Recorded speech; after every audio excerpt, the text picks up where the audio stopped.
It is the Vol Report with Jacob Warren. I'm Dave Hooker. Welcome to the program. Today, we're going to talk about a couple of different things that Tennessee is definitely not being overlooked any longer. And also, my guy Jacob is back from vacation. That's Look right. at you. You look relaxed. How you feeling? I'm great. Got a little tan. Got some UV. Got some vitamin D. I'm feeling great, man. I feel good. That is important. And so I was curious, you're back from vacation. There are certain people maybe that you get to spend quality time with on vacation. It was your family, which is awesome. Yeah. But when you think of the world of sports, I'm curious if you could take time, an afternoon, a dinner, whatever the case may be, and be with this one person just to glean information, what might it be? So this, like, for some reason, I don't know why, but the past couple years, this has been my answer.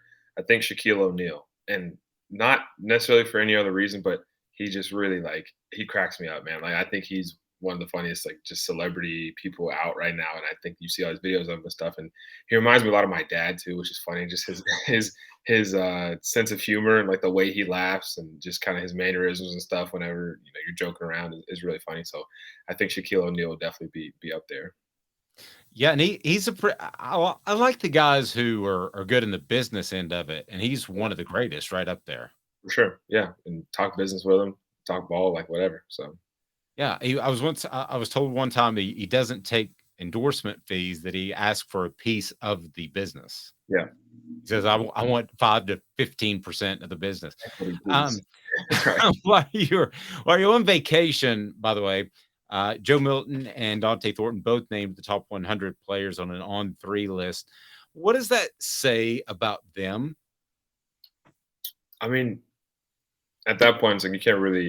And these are all preseason things, like whatever. Someone that may know what they're talking about, may not know what they're talking about. But I mean, obviously, these people are you know pretty legit, right? If they think that they're in the top 100, then they're probably up there. So I think that kind of just removes a lot of the doubt that people have about, especially about Joe, right? It's great to see Joe on a list like that because there's so much, negativity and stuff kind of coming towards him at some point saying, okay, can you back up Hendon the way, can you do what Hendon did or whatever? But it's good to see the guys up there and good to see that, they're finally getting some recognition for who they are and what they are. I don't think you and I've ever talked about Dante Thornton specifically. Mhm. Now we're removed from spring practice. Yeah. He's been on campus now 5, 6 months. What are your thoughts on him? Yeah, man. From my first impression of him, was super happy with just how he carries himself, and the way that he comes to the building every single day. It was one of those things where, you know, I kind of heard the name and stuff and didn't quite really realize what he looked like or anything. But I was in the building one day before the spring practice, and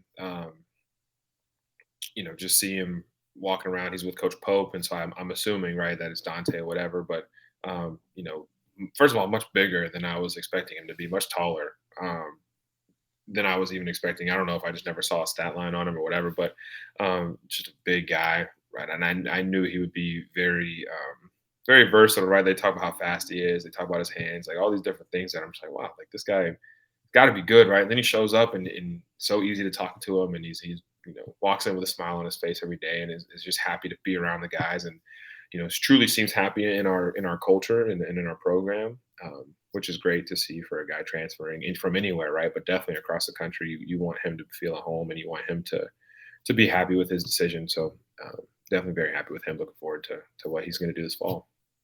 It is interesting how much publicity Joe's gotten, and it's because of the strong arm, it's Yeah, because of the physical ability, right. but I feel like the whole nation knows him, where in a lot of these situations, he hadn't played that much, you might not know who he is, but Yeah.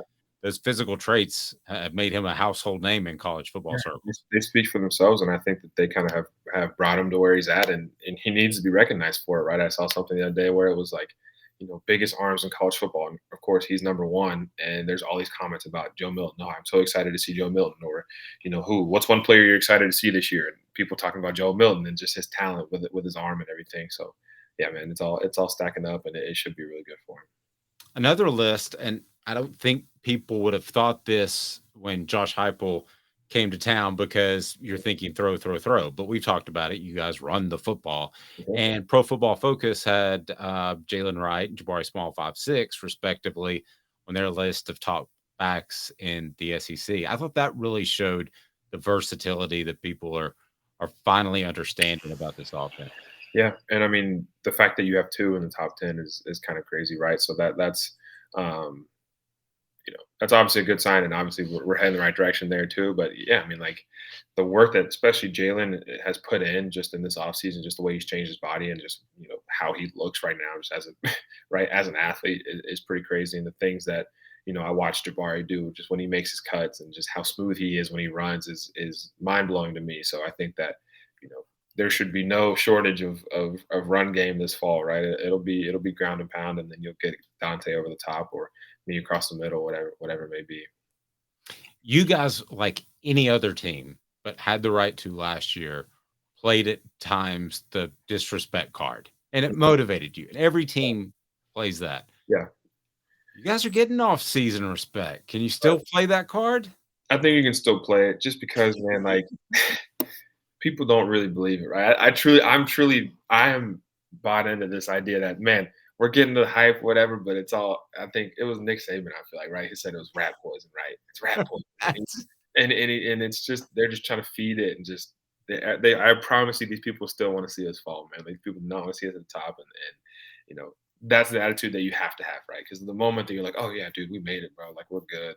Everybody's ranking us high. Everybody's saying we're nice and all this stuff. Like yeah, then it's gonna get to your head, and you're gonna not go out with that same intensity and that same level of drive and hunger as you would. So kind of have to keep that edge about you. yeah, and with your offense too, I mean, even if a season's going down the drain, I don't wanna get embarrassed 70 to zip. Right. So I'm gonna practice hard even if it's in November and I've already lost 10 games, not Right. to try to get embarrassed. I mean, Yeah. you guys have turned into the hunted to some extent. Yeah. And I think that that's where you want to be as a team, right? Like there's okay. So what did it for me last year was when we lost to South Carolina. I may have talked about this when we lost to South Carolina, right? And just a couple weeks prior, we had beat Alabama, and our fans all rushed the stadium, or they all rushed the field, and they were throwing stuff all over the place, and there was people all over the field. They tore the uprights down, whatever. And we beat South Carolina, and that's been just a pretty normal rivalry for the past however long. Like no one's ever rushed a field because you beat South Carolina or because South Carolina beat us. Like that's never been a thing. But then the moment that South Carolina team beats a Tennessee team, where we are now, and then their whole stadium starts rushing the field, it's like, okay, like now we see how people really feel about us and the way that they kind of approach this week whenever they're playing that power T. So, that's where you want to be. That's where this program should be and can be for a real long time. So, Yeah, and I'm not sure when I look back at the schedule that you really sneaked up on anyone. I mean, really, because I think people were aware of the potential after 2 or 3 games after last year. just a couple games, right? Yeah, and I think that even man, what we put on film from the year before, right? What we were able to do in Yeah. the first year under Coach Hype's offense is just show how explosive we were going to be. So I think people were definitely prepared for it, this year. And some teams played us better than others, and still was able to take advantage of quite a few. So Yeah, and I would think with Joe too, he goes into preseason camp and there's a lot of unknowns about a guy's game and how he's gonna show up in the game, but yeah, at least he has a feel for what the game is gonna be. That has to be a huge positive. right. He knows, man. He's played in it, right? He was the starter 2 years ago. Like he understands what the pressures are. He understands what the reads are. Like it's nothing he's never seen before. Because again, like last year we I mean, not blowing people out, but we were beating teams by plenty of points to where we can take Hendon out and put a backup in, and the backup just happened to be, pretty much just as good as a starter. So it's just the fact that he's been able to get so many reps and make so many plays in this offense already is definitely a plus. So why do you think that rat poison is out there? I mean, do you think people really don't want you to win, or is that just the mentality you have? It's not that, man. It's not actually like a hatred. For some people, it's probably a real hatred, right? But I think that it's not because of who we are. It's just because of like where we are and what we're doing, right? It's gonna be any team that's on the rise, right? Any team that is trying to make a push and trying to really, you know, get to that level we all want to be at. Like naturally, there's gonna start to these things are gonna start to come. And so, um, it's not necessarily just anything for us personally because of the power T, but it's really just because of our status and where we are trending, right? Not there obviously yet, but where we're trending, and that just kind of comes with being there.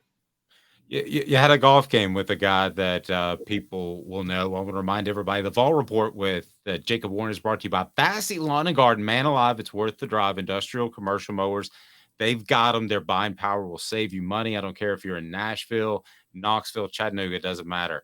They'll take care of you. Go to Bassey.com. Is Alec Ablin, your tight ends coach, any good at golf?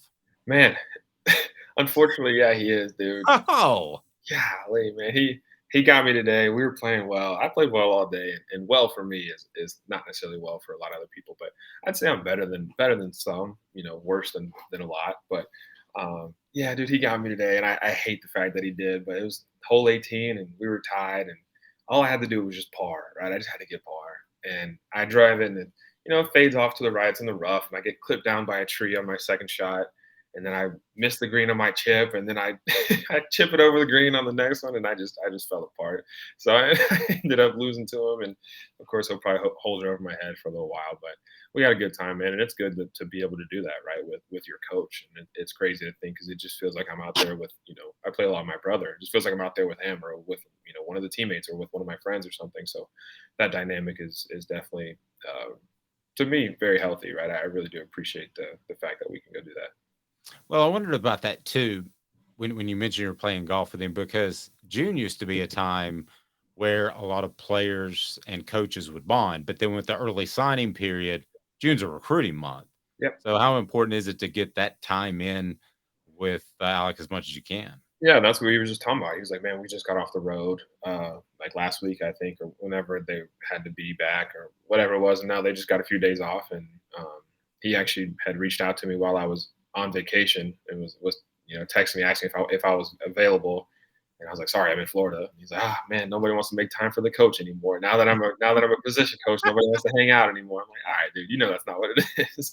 So definitely try to squeeze in at least one round. Maybe try to play with him again sometime soon before it cranks back up for them recruiting trail. And you got to think with the fact that Josh Heupel has brought people up from within, it seems like the transition would be very easy at this point.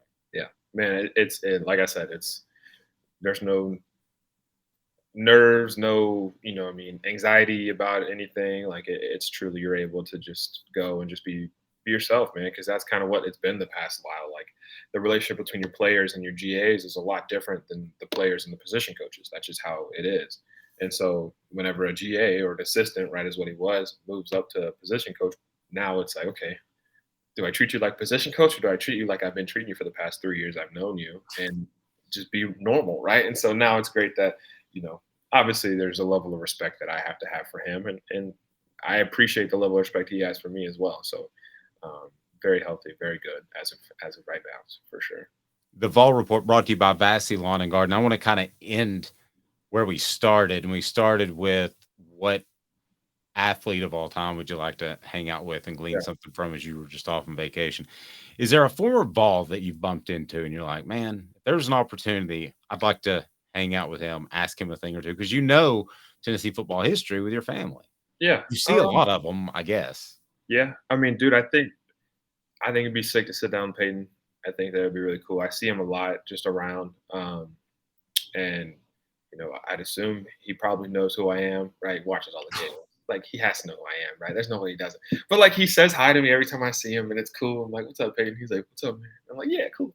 But like, you know, Wait. Does he say, "What's up, man, chief or boss," or does he say, "Hey, Jay"?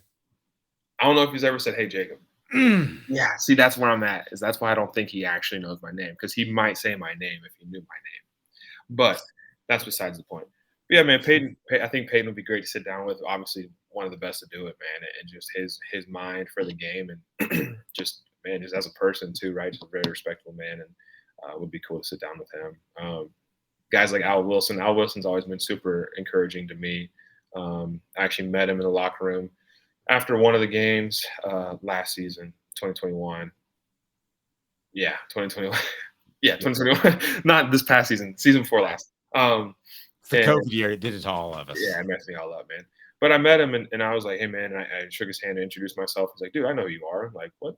Like, "Don't introduce yourself to me." And I'm like, "Oh, all right, cool. Like, I guess we'll just move on from here." And every single time, every interaction I've had with him has been super positive, and he's always so encouraging and just very very willing to give his time back and just be a light to the guys on the team right now. So definitely appreciate him as well.